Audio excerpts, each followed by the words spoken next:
ఉపాధ్యాయుని ఉపాధ్యాయులందరికీ నాతోటి విద్యార్థులకు ముందుగా శుభోదయం. మేము 6వ తరగతి చదువుతున్నాము. మేము ఈరోజు పులి జింక కథను నాటక రూపంలో తెలియజేయబోతున్నాము.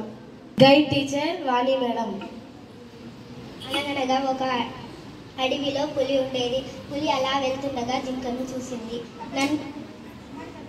నన్ను చంపకుండా బిడ్డకు పాలు ఇచ్చి వస్తా. సరే, నీ మాట నువ్వు నిలబెట్టుకోవాలి. జాగ్రత్తగా ఉండు. కొత్త ప్రదేశాలకి వెళ్ళకు. నేను మళ్ళా తిరిగి రాను. సరే, నీ మాట నువ్వు నిలబెట్టుకొని వచ్చినందుకు నేను నిన్ను చంపితే నాకు పాపం చుట్టుకుంటుంది. జింక తిరిగి రావడం పులి చూసి ఆశ్చర్యపోయింది. చివరికి అలా జింకను పులి చంపకుండా వదిలేసింది. వెళ్ళి నీ బిడ్డతో సంతోషంగా బతుకని చెప్పింది.